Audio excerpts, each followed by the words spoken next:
With the relaxing of health restrictions, summer in Europe is as vibrant as ever.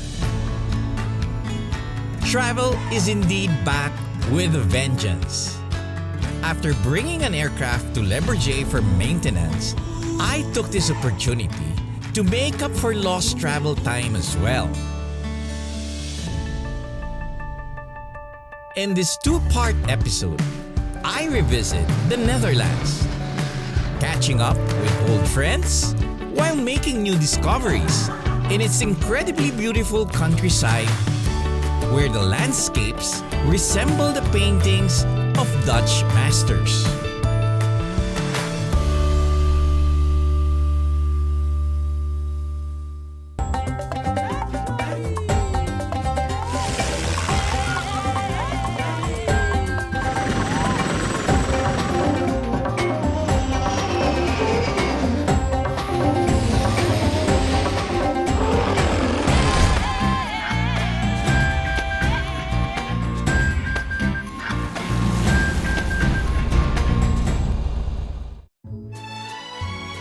The familiar streets of Paris are a welcome sight after years of lockdown. Locals and visitors spilled into the streets, enjoying every bit of Parisian sunshine. With business done, it was time for me to head out of the busy city and onto my next adventure. Together with my traveling companion, the Audi e-tron, I plan to drive from Paris, passing through Ghent, Belgium, for a quick stop before arriving in Utrecht, the Netherlands. With a range of 350 kilometers on a full battery charge, I would need to make one recharging stop before arriving at my destination. Stopping in Ghent also gives me a chance to see my fellow balloonist Peter van Overwal. First thing you'll notice when you drive the e-tron are the side view mirrors, or the lack of them. In their place are exterior cameras with LED displays showing the rear sides of the car. What's great is that it has a wide field of view and is adjustable, so it can show you exactly what you need to see. It also signals when it's safe to turn, ensuring a safe driving experience. The virtual side mirror can take some getting used to, but it supposedly reduces drag and interior noise, plus makes the car sleeker. Soon, I made it across the border to Belgium. I was met by Peter at the local church, where conveniently there was a charging station. 9 years ago, I visited Peter at his place, which was still under renovation. Now, it's great to see his house finished. Peter, here I am after 9 years. That's been a while. And because of COVID, I was finally able to finish. That's wonderful. Thank you so much for a heavy book. It's punishment for you to read. No, I'm going to enjoy it. Believe me, I have time. So, no, thank you so much. I really appreciate it. Great. And we're so impressed. Finally, the house is finished. Yeah. The last time you were here, I think this room was not yet ready. No, nothing was there. We're still working in all the rooms. It was a disaster. And I can see your garden's very beautiful, huh? Now you've seen a little bit of the inside. You want to go outside and have a look at Yes, the garden? I can see it. I was happy to catch up with Catherine too, after so many years. Like me, Peter had been busy during the lockdown. Finding an old map, he discovered that their house actually used to be a royal residence in the Middle Ages and has been tracing its history since. I was given a quick tour of the house and saw how much work had been done. They were able to keep some of the original stone floors from ancient times. We went up its old tower, just as we did before. It now housed Catherine's studio filled with her beautiful paintings. It was a quick visit as I still had a few hours of driving to get to my next destination.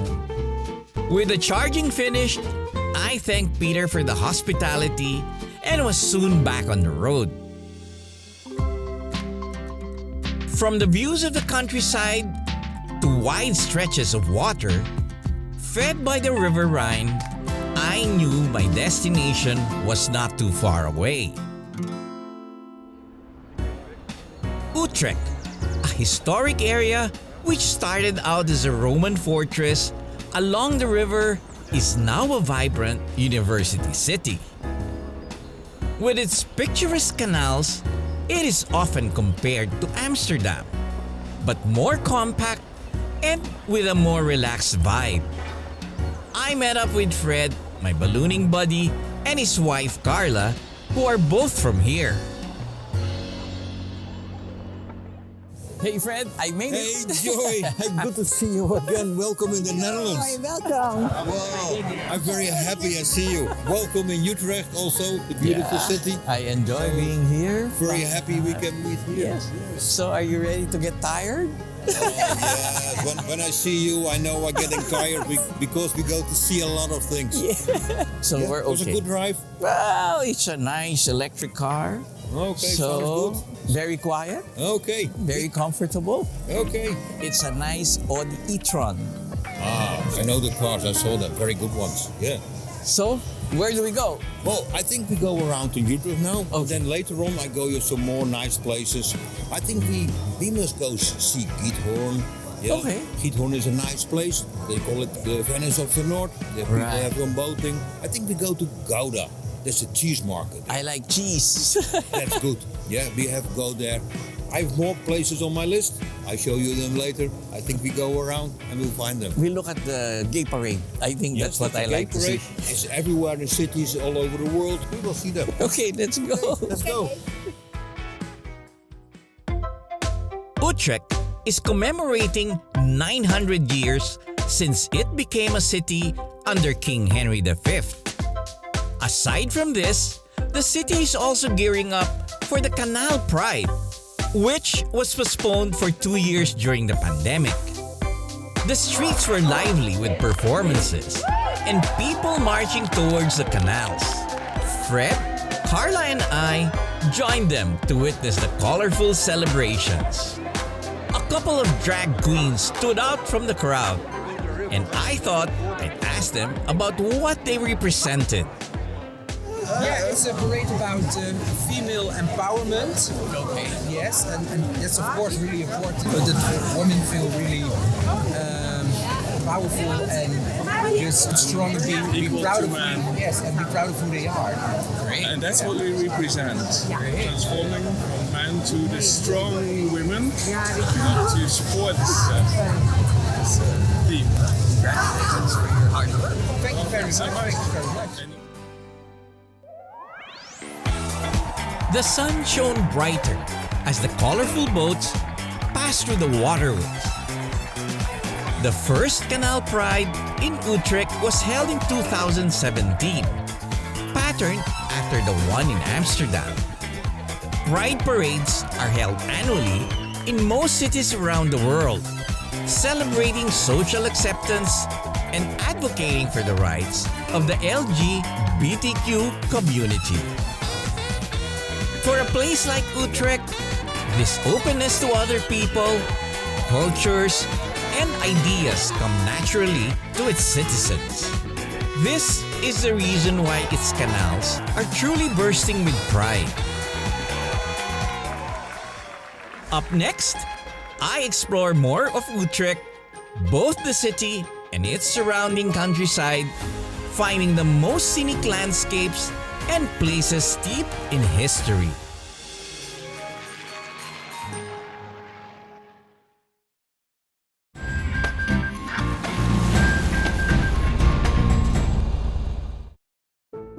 My ballooning friends, Fred and Karla, have been showing me around Utrecht's lovely medieval center. Utrecht is warm and welcoming, And I learned that this Dutch trait of open-mindedness extends back in history. During one of Europe's dark periods, the witch trials. Fred and Karla take me to nearby Oudewater, a quaint town with a bewitching history.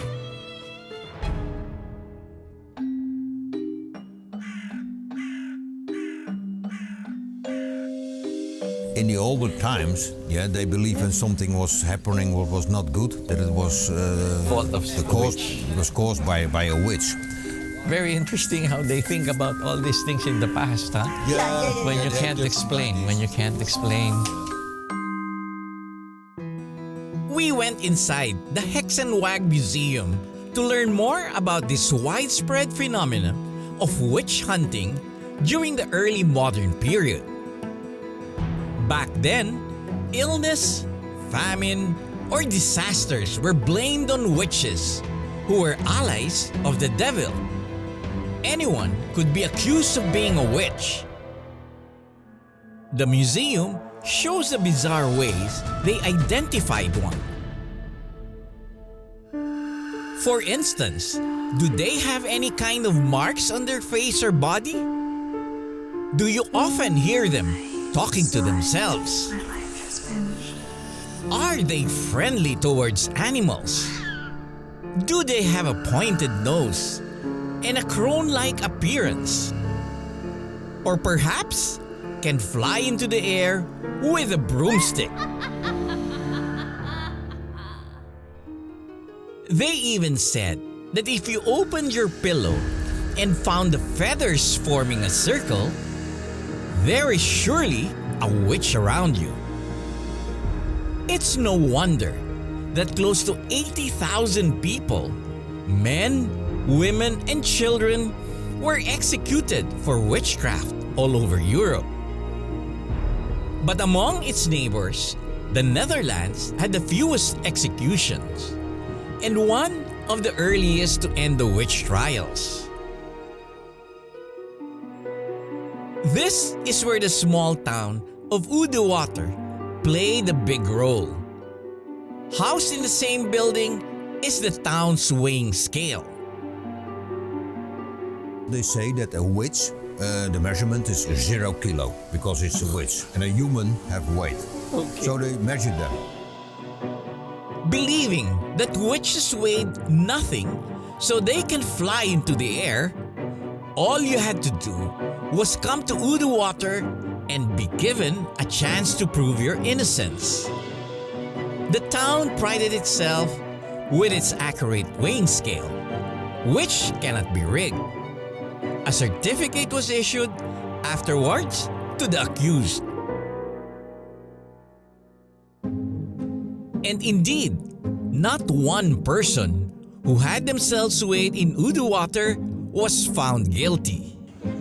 Will Karla pass the test? I'm sure I would. So I have some weight, so I guess I'm not a witch. You don't admit that you are a witch? I don't want to. Now that I have proven my innocence, it was time to enjoy walking around this charming little town. The next day, we went for a drive further out into the countryside.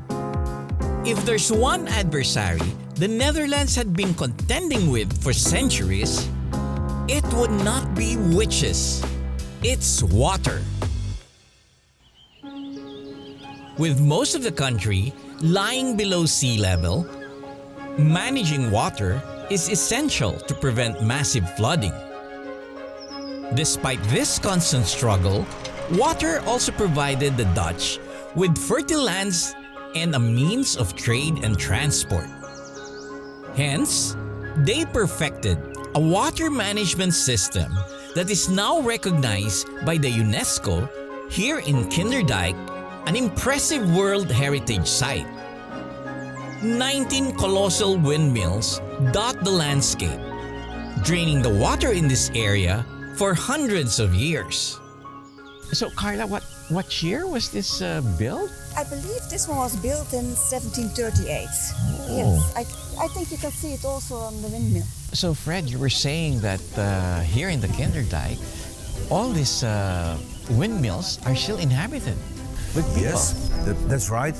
And these are still the original windmills, but still people live there. So, well, they are protected, so you cannot rebuild it or change it. Yeah, so you must be protecting the same shape as it is now. But is it still functioning? Yeah, still functioning too.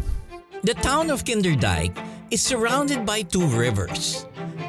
In the 13th century, a system of canals, sluices, and dikes were built by the people to keep the water level at bay.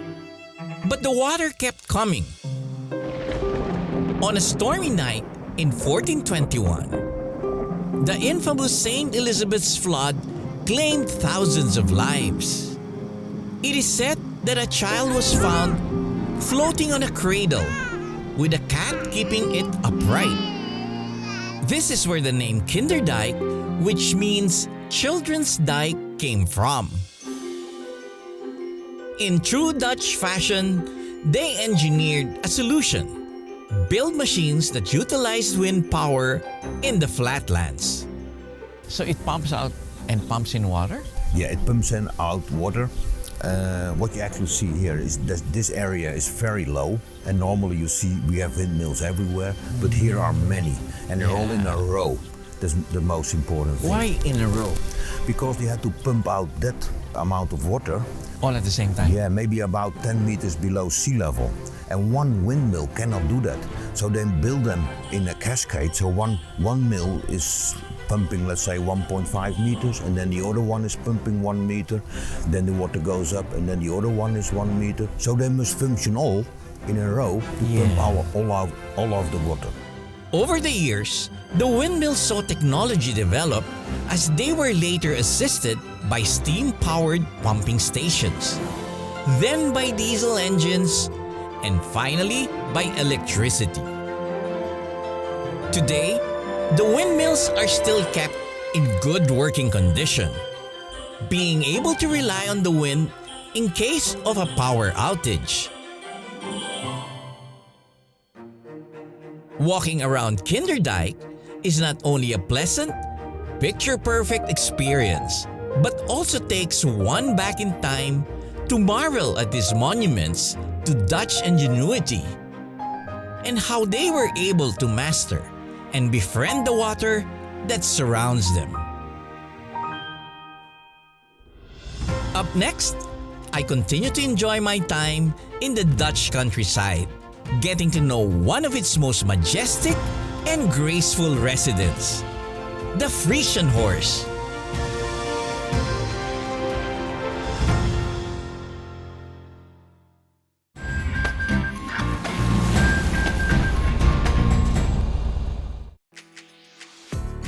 Driving through the landscape of the Netherlands makes one feel like you've stepped into the paintings of the Dutch masters. Narrow roads that seem to be made only for bikes cross through the canals. The Audi e-tron barely made a sound as we passed through the small roads. With its weight, I felt like an elephant quietly making its way through the path. But with its electric performance, it is quick and easy to handle. We reached the town of Main-Schiereiland to experience a different kind of horsepower. Frysk-Andaluz is a stable owned by Charissa and Richard, who are very passionate about horses. I thought it was the best place to learn more about the Netherlands' oldest breed, the Frisian horse. We were welcomed by a beautiful sight: mares and foals running freely in the paddock.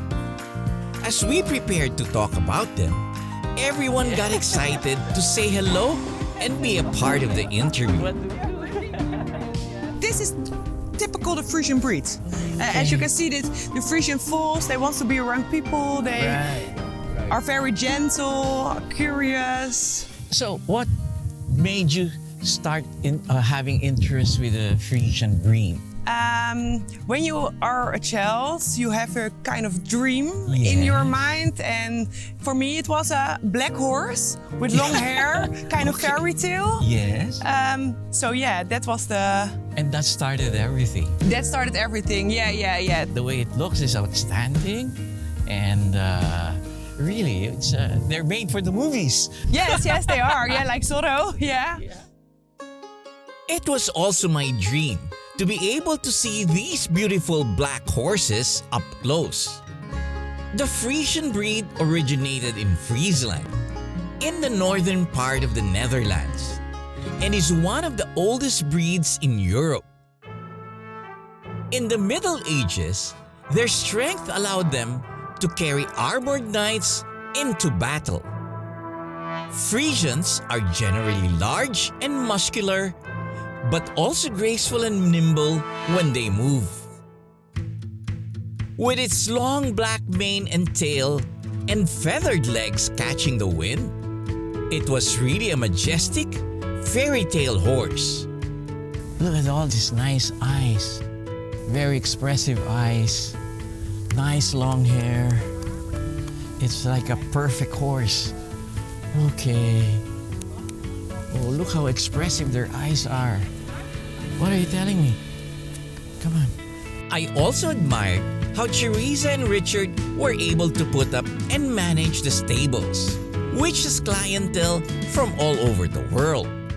I was a student here, and I started working here, and then I met my husband now, Richard. Yes. And he was also crazy about the Frisian horses, and his father bought this farm. Yes. So that was the start of the Frisian horse. Yes. And now, how many horses do you have?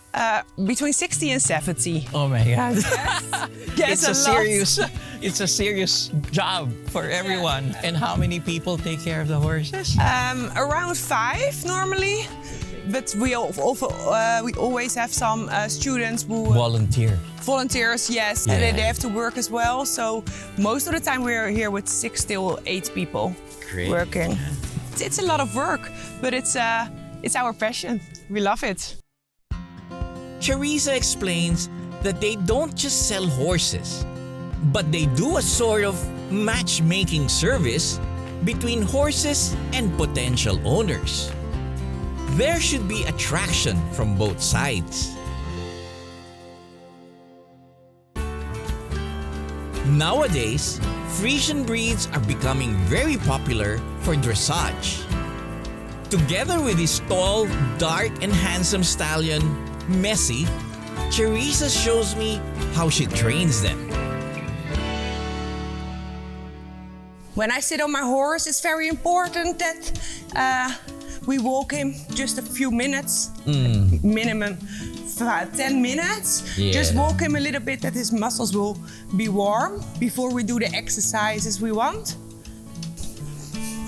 We just started with the Piaf, but he's already, it's a Grand Prix exercise. Wow. It's a dancing horse, good boy. Yes. Charissa is an accomplished rider and trainer, getting Messi to do a lot of tricks. And that's when you train a horse, they learn from, if you do it again and again and again, then a horse will learn. Yes, so repetition. If you say, okay, this is what I want, and then the next time you do the same, they will get it. But if you are not consequent enough, they don't understand it. And it's their nature to like to please the owners, right? Oh, yes. These Frisians. Yes.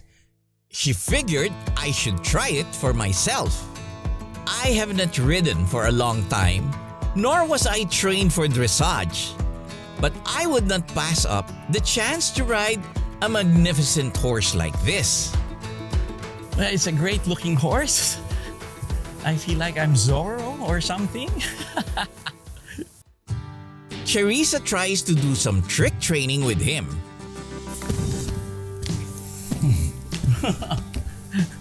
Wow!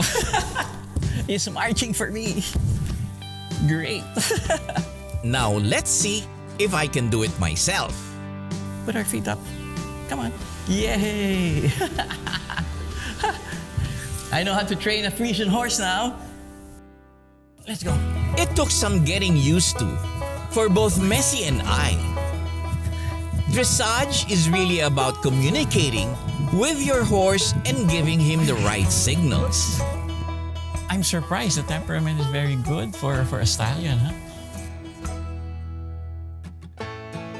What an incredible experience! Spending time with the Frisian horses and learning more about this ancient breed. For a species that almost became extinct, it was great to see them thriving and increasing in number, thanks to stables like Frysk-Andaluz.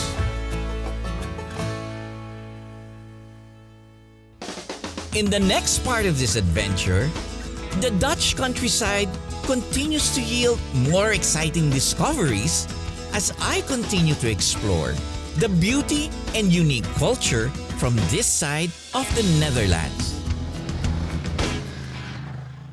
This has been your captain, Joy Roa. See you in the next Asian Air Safari.